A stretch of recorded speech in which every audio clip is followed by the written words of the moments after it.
নমস্কার, আমি মৌমিতা। একটা গল্প বলি শোনো চ্যানেলে আপনাকে আবারও স্বাগত জানাই।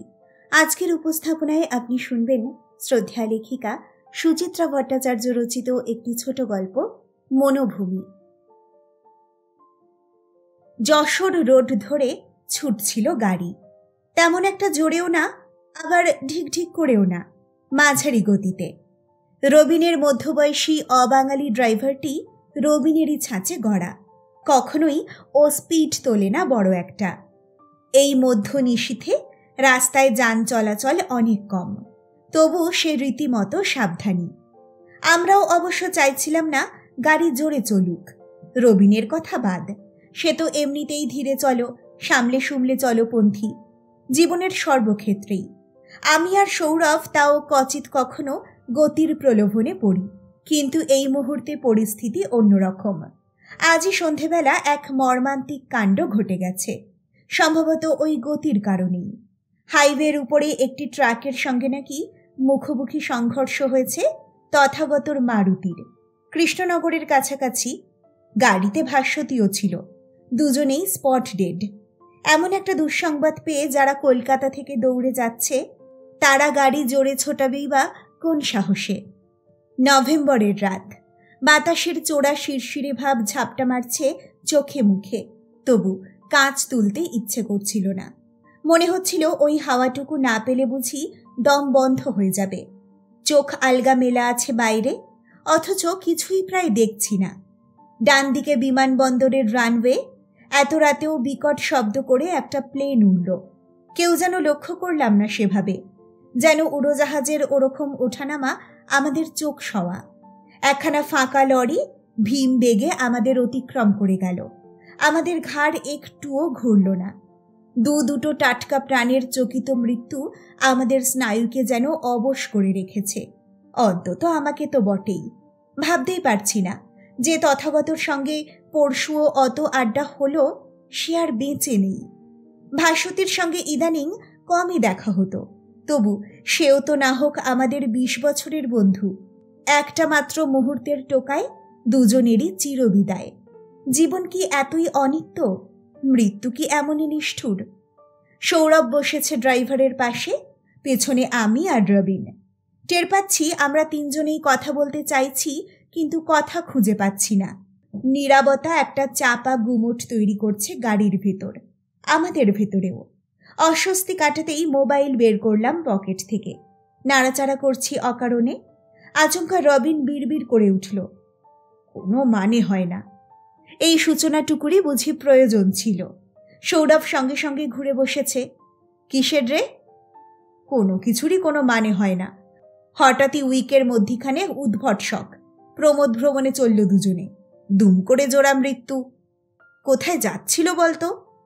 হবে বেথুয়া ডহরি ফহরি। মাঝে মাঝেই তো ভাস্বতীকে নিয়ে দুমদাম এদিক ওদিক চলে যেত। থোড়াই জানিয়ে যেত কোথায় যাচ্ছে। কিন্তু পুলিশ তোর নাম্বারটা পেল কোত্থেকে? তথাগতর ডায়েরি। প্রথমে নাকি তথাগতর ফ্ল্যাটেই ফোন লাগিয়েছিল, সেখানে রিসিভার ওঠাবে কে? ফ্ল্যাট তো ফাঁকা। অবিরাম রিং হয়ে গেছে। তারপরে পাতা উল্টোতেই নাকি প্রথমে আমার নাম্বারটাই। রবিন সিটে হেলান দিল। কপাল দেখ, সবে তখন বুলটুকে হোম টাস্ক করিয়ে খেতে বসার জন্য উঠছি, তখনই। তোদেরও তো আজকে খাওয়া চৌপাট। আমি তখন জাস্ট সেকেন্ড গড়াসটা মুখে তুলেছি। কোনো মানে হয়? কোনো মানে হয়? এই যে খবরটা পেয়েই আমরা হাই হাই করে ছুটছি, এরও তো কোনো মানে হয় না। গিয়ে কখন বডি পাবো তার ঠিক আছে? স্রেফ তীর্থের কাকের মতো বসে থাকা। তা তো বটেই। সিগারেটের প্যাকেট বার করে একটা বাড়িয়ে দিলাম সৌরভকে। অনেকক্ষণ পরে কথায় ফিরতে পেরে যেন নিজেকে হালকা লাগলো একটু। ঠোঁটে সিগারেট চেপে বললাম, পোস্টমর্টেম হতে হতে অন্ততকাল দুপুর, তারপর তো বডি হ্যান্ডওভার করার প্রশ্ন। অবশ্য আদেও যদি বন্ধুদের হাতে বডি ছাড়ে। সৌরভ হাওয়া বাঁচিয়ে সিগারেট ধরিয়েছে, ধোঁয়া ছেড়ে বলল, সে পটিয়ে পাটিয়ে ম্যানেজ করা যাবে। বলবো তথাগতর তিনকুলে কেউ নেই। ইনফ্যাক্ট নেইও তো। ডিভোর্সি মানুষ, বাচ্চার দায়িত্বও নিতে হয়নি। বাপ মা দুজনেই পরপারে। দিদি আমেরিকায়। কোশমিনকালেও কোনো আত্মীয় স্বজন ওর খোঁজ নেয় বলে শুনিনি। তাহলে আমরা ছাড়া ওর আছেটাকে? দেখ, পুলিশ যদি তোর যুক্তি মানে। মানবে মানবে, লাশ আটকে রাখা মানে তো পুলিশেরই হ্যাপা। আইডেন্টিটি কার্ড সঙ্গে আছে, চাইলে 2-4 লাইন লিখেও দেব। And what about Bhaswati? সে তো আমাদের ভাবার কথা নয়। She is a married women, তার বর ভাববে। সৌরভ আরেকটু ঘুরে রবিনকে জিজ্ঞেস করল, আশিসবাবুকেও তো তুই জানিয়ে দিয়েছিস, তাই না? অবশ্যই, সঙ্গে সঙ্গে ফোন করেছিলাম। শুনে কি রিয়াকশন?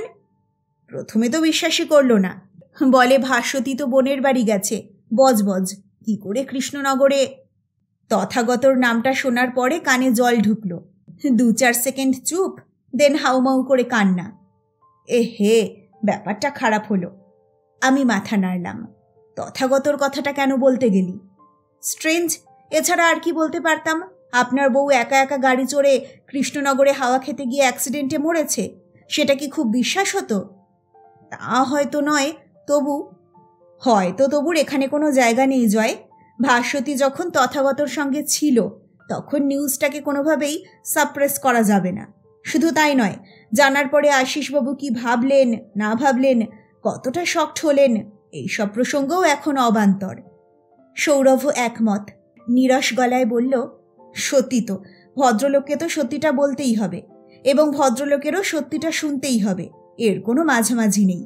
মৃত্যুর পরে ঢাক ঢাক গুড়গুড়ের মিডল ক্লাস হিপোক্রেসি আর চলে না। যুক্তির দিক দিয়ে ভাবলে সৌরভ ভুল বলছে না, কিন্তু আমার কেন যেন ভালো লাগছিল না।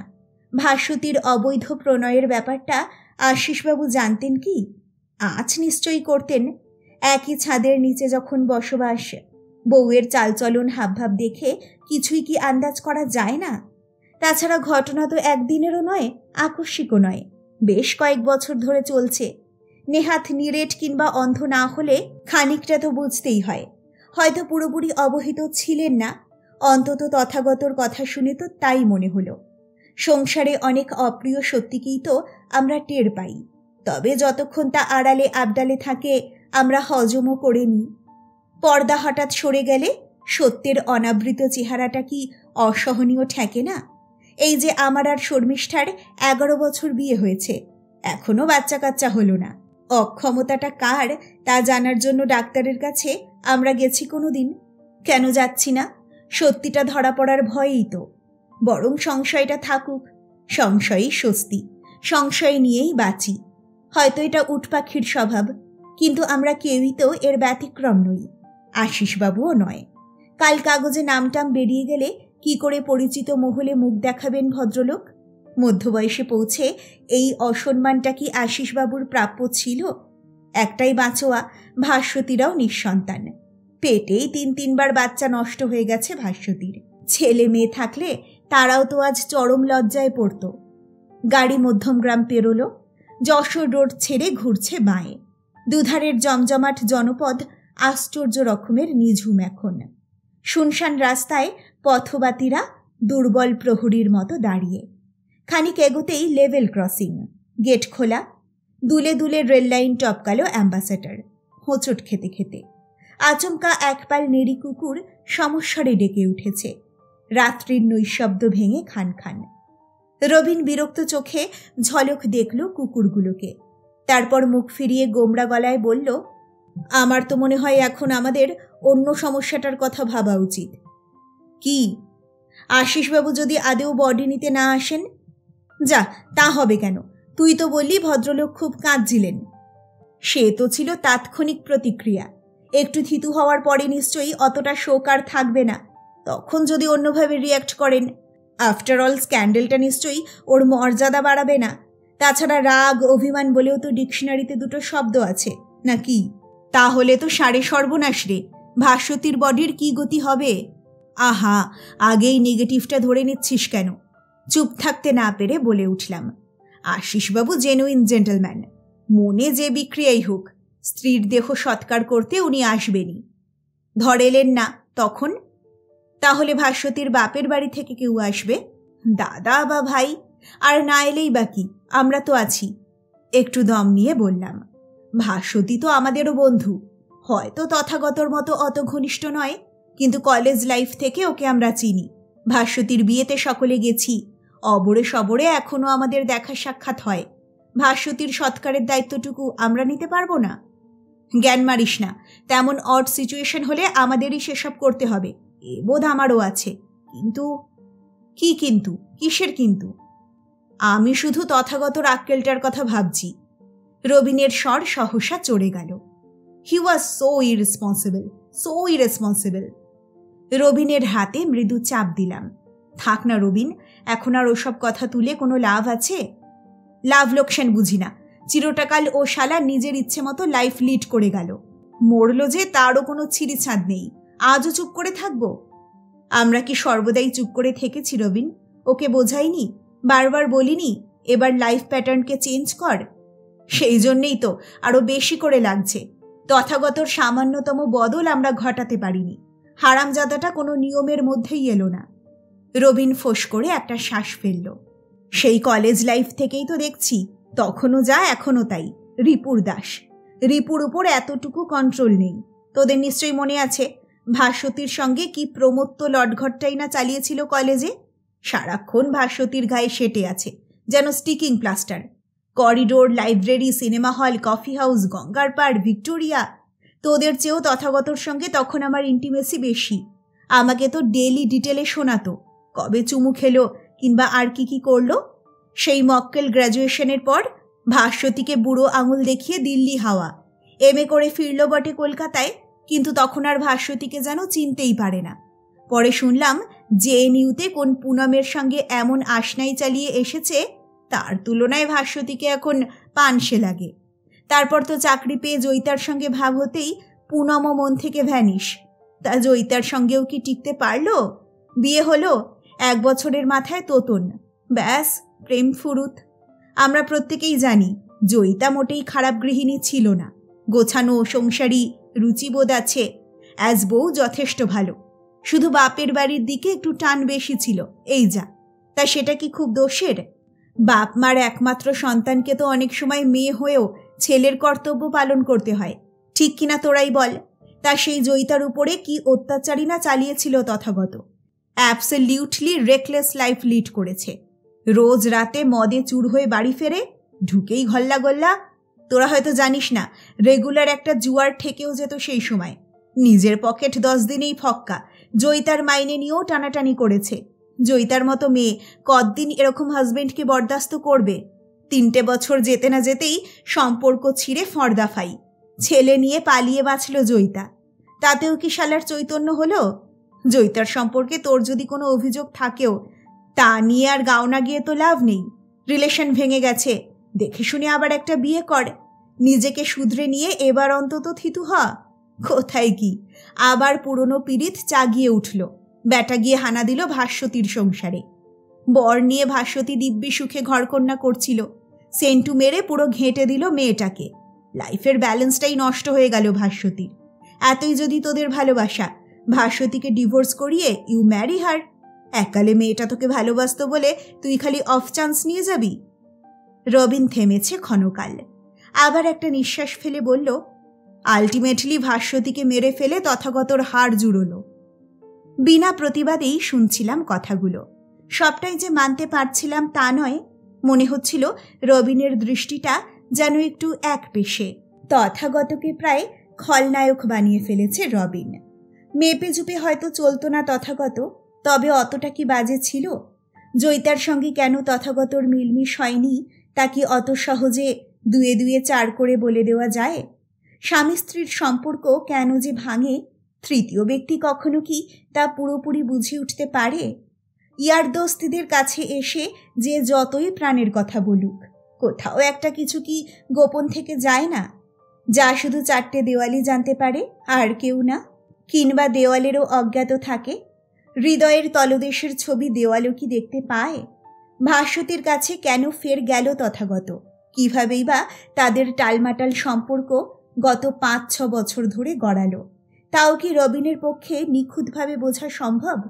বর থাকা সত্ত্বেও ভাস্বতী বা কেন প্রশ্রয় দিত তথাগতকে? সৌরভ সিধে হয়ে বসেছে। উইন্ডস্ক্রিনে চোখ রেখে হঠাৎই বলে উঠল, একা তথাগতকেই তুই দোষী ঠাউরে ফেললি রবিন।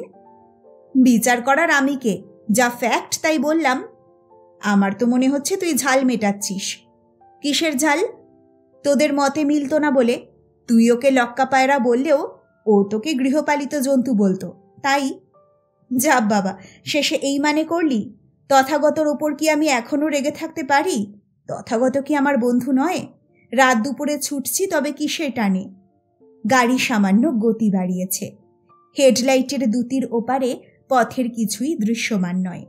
দুপাশে ছমছম করছে অন্ধকার, মাঠে ঘাটে গাছগাছালিতে। হঠাৎ হঠাৎ ধেয়ে আসা ছোট বড় লোকালয়ও। আকাশে চাঁদ উঠেছে এক ফালি, তবে হেমন্তের কুয়াশা পেরিয়ে তার কিরণ ঠিকঠাক পৌঁছচ্ছে না ধরণীতে। আধো আলো আধো আধার জড়ানো কুয়াশার দিকে তাকিয়ে রবিন আপন মনে বলল, তথাগত তথাগতর মতো, আমি আমার মতো। আমি মন দিয়ে ঘর সংসার করি, বউ ছেলেকে ভালোবাসি, উল্টোপাল্টা পয়সা ওড়াই না, কোনো রকম নেশায় আসক্ত নই। আমার একটা ডিসিপ্লিন আছে এবং আমি এই লাইফটাই পছন্দ করি।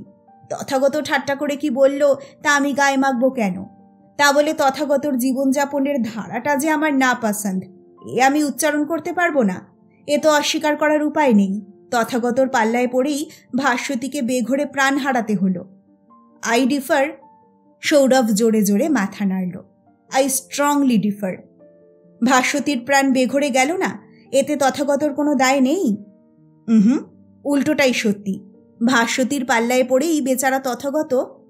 সৌরভ ফের ঘুরে বসেছে, হাত বাড়িয়ে সিগারেট নিল আমার কাছ থেকে, ধরিয়ে বলল, তথাগতর জীবন কাহিনী তুই বলে গেলি বটে, কিন্তু নিজের ইচ্ছে মতো করে সাজিয়ে।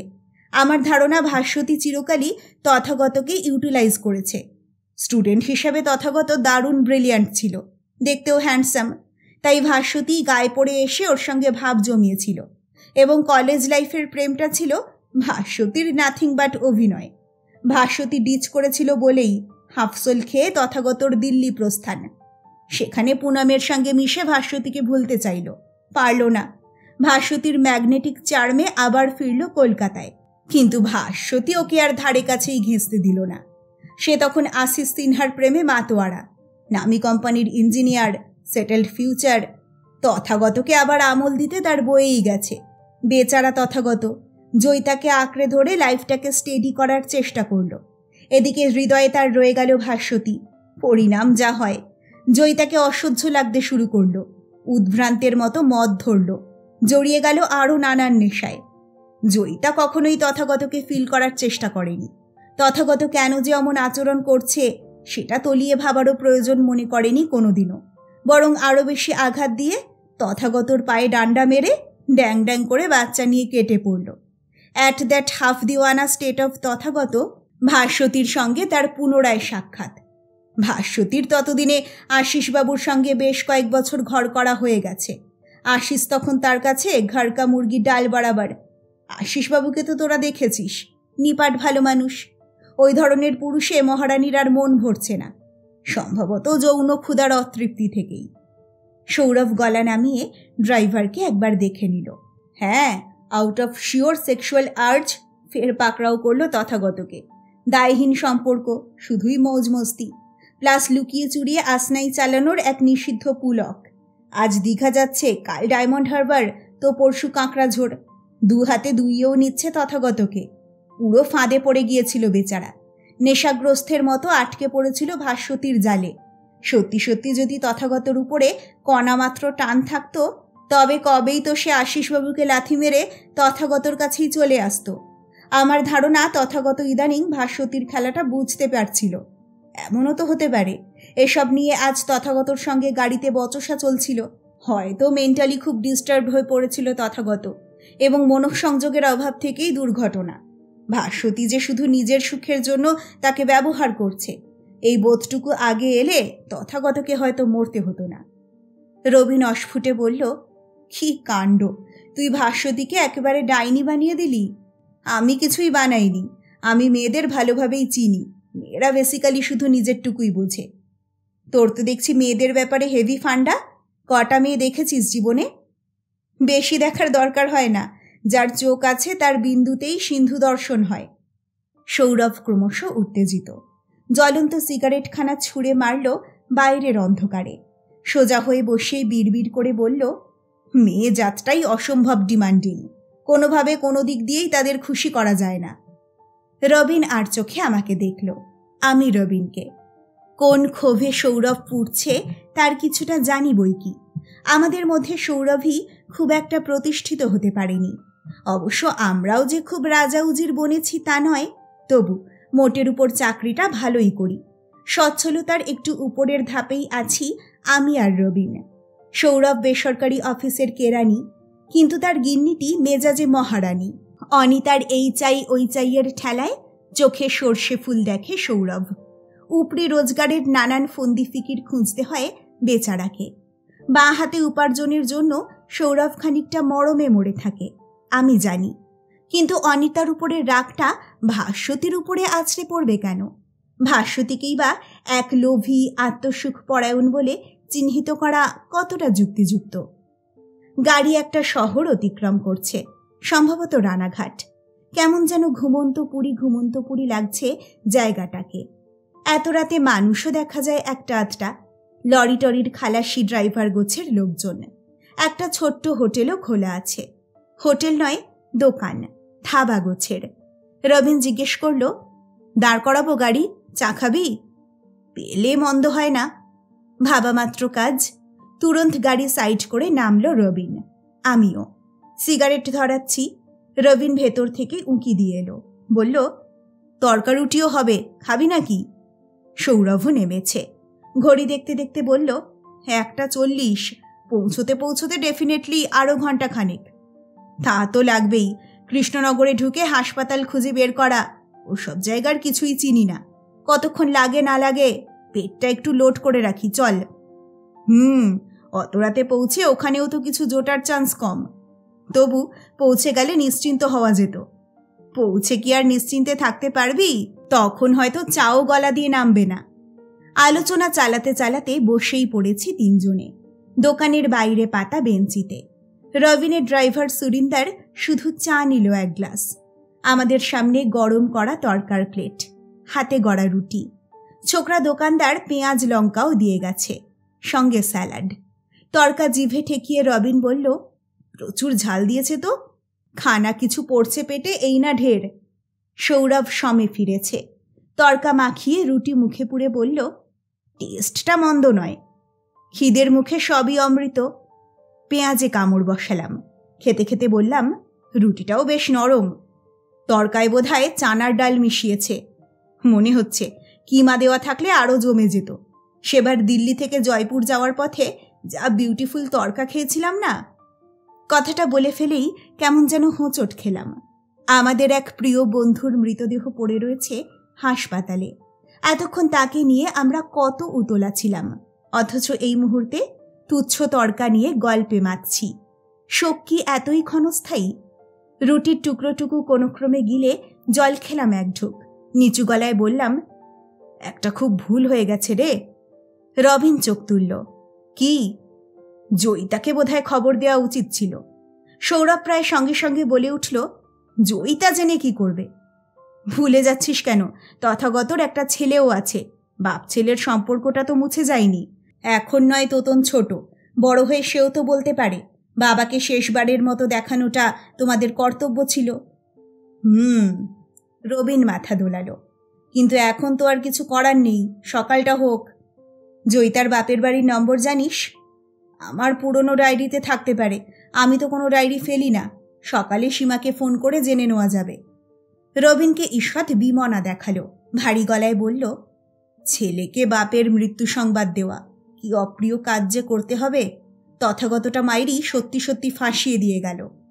সৌরভ গোমরা স্বরে বলল, কিংবা Bhaswati, you can never be sure কে আমাদের অ্যাকচুয়ালি ফাঁসালো। রবিন অপ্রসন্ন মুখে বলল, ফের ওই কথা, চুপ করতো। কেন, আমি কি ইললজিক্যাল কিছু বলেছি? সৌরভের চোয়াল শক্ত। তাড়াতাড়ি বলে উঠলাম, কি তোরা তখন থেকে এর দোষ ওর দোষ করে এঁড়ে তর্ক জুড়েছিস? দোষ হয়তো কারোরই নয়, ওরা জাস্ট পরিস্থিতির শিকার। রবিন কাঁধ ঝাঁকালো, হতেও পারে, গাড়ি হয়তো ঠিকঠাকই চলছিল, লরি ওদের বিমক্কা ঝেড়ে দিয়েছে, লাইক গড অর ডেভিল। তবে আমি শুধু অ্যাক্সিডেন্টটার কথাই বলছি না, তথাগত আর ভাস্বতীর গোটা জীবনটাই তো। বলতে বলতে দূরমনস্ক হয়ে গেছি সহসা। স্মৃতি হাতড়াচ্ছি। নস্টালজিয়ায় আক্রান্ত হওয়ার বয়স এখনো হয়নি। কাজে কর্মে ডুবে থাকি, তাই হয়তো নিকট অতীত এখন আবছা আবছা ছবি। সেই ফটো অ্যালবাম উল্টোচ্ছি মনে মনে। শান্তভাবে বললাম, তোদের মেমোরি কতটা শার্প আমি জানি না, আমার কথা বলতে পারি। কলেজ লাইফের ডে টু ডে ডিটেল আমার স্মরণে নেই। তাই ভাস্বতী আগে তথাগতর প্রেমে পড়েছিল না তথাগত ভাস্বতীর, তা আমার পক্ষে বলা বেশ কঠিন। কিন্তু হ্যাঁ, তথাগত ছেলে হিসাবে অবশ্যই জুয়েল ছিল। ভাস্বতীও মোটেই ফেলনা ছিল না। আমরাই তো বলতাম মেড ফর ইচ আদার। জেএনইউতে এমএ পড়ার ইচ্ছে তথাগতর ছিলই।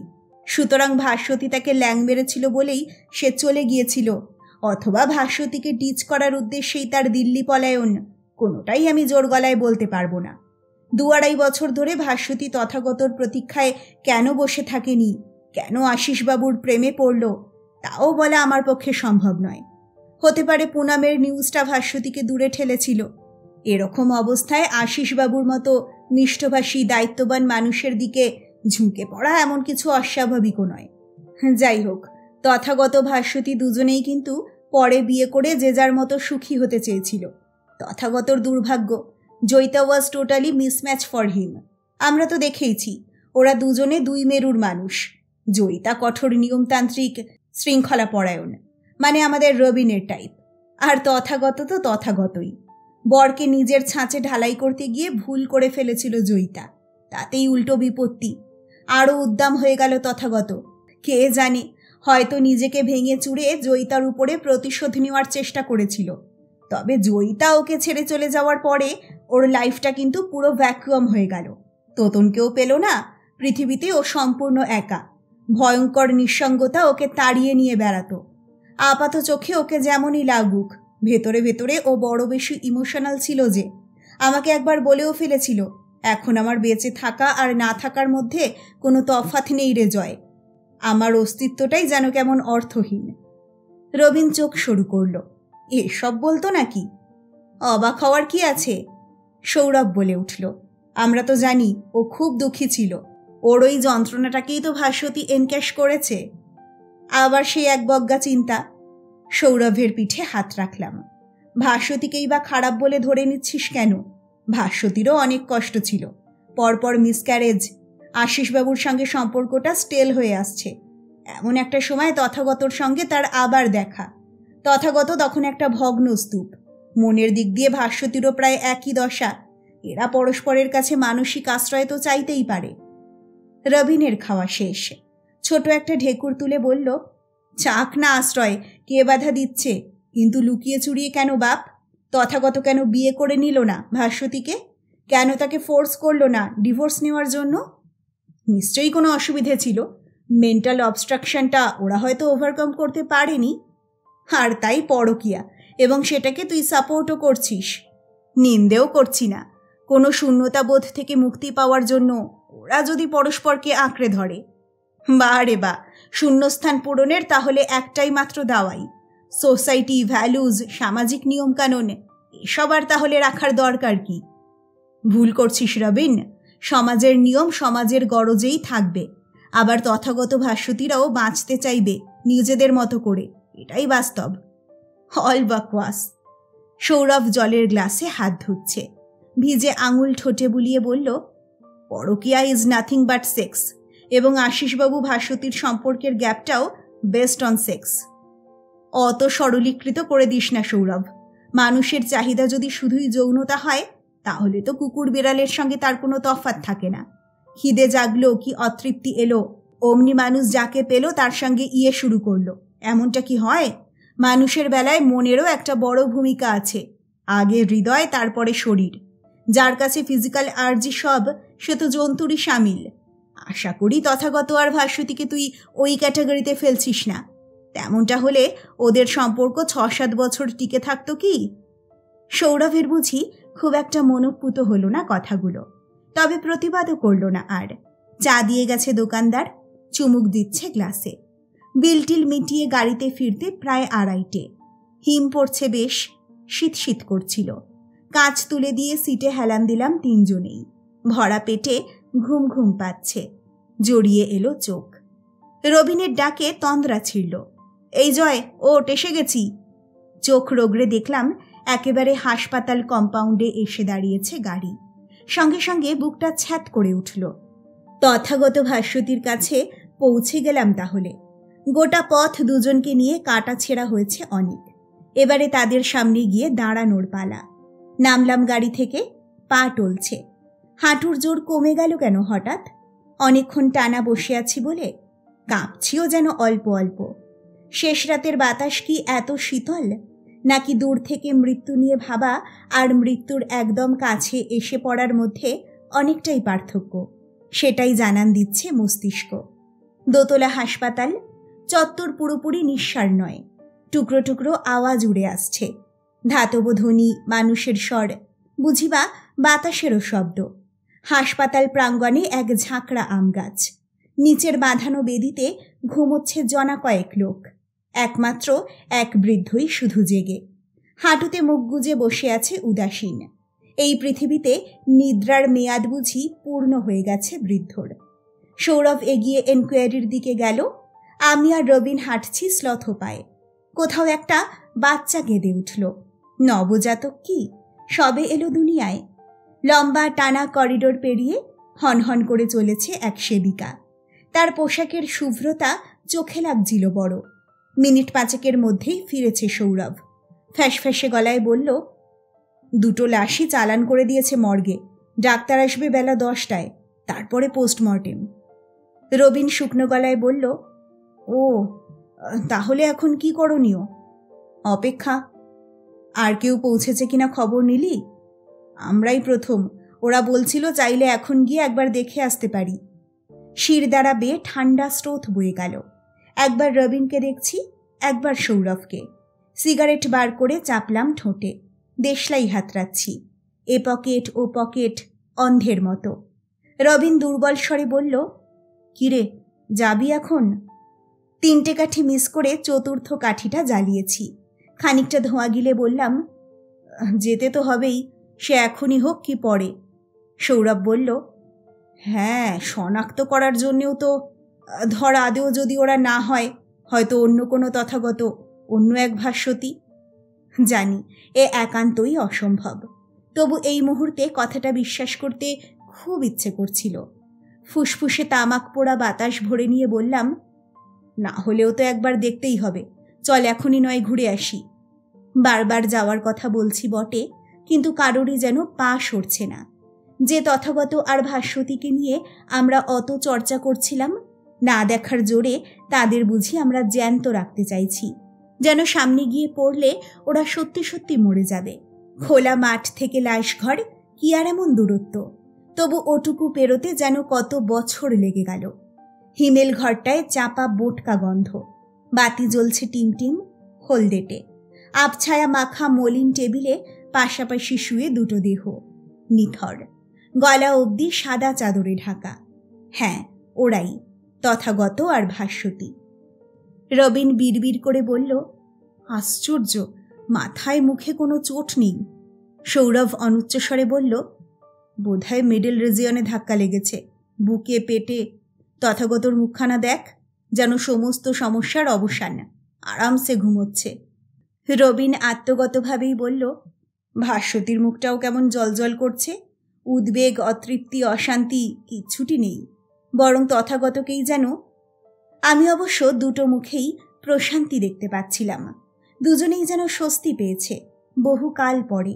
না, আমরা কেউই সত্যিকারের তথাগত বা ভাস্বতীকে দেখছি না এখনো। চোখে যা পড়ছে তা তো আমাদেরই মনের প্রতিচ্ছায়া, আমাদেরই ভাবনার আদলে গড়া দুটো মানুষ। ধীর পায়ে বেরিয়ে এলাম হিমঘর থেকে।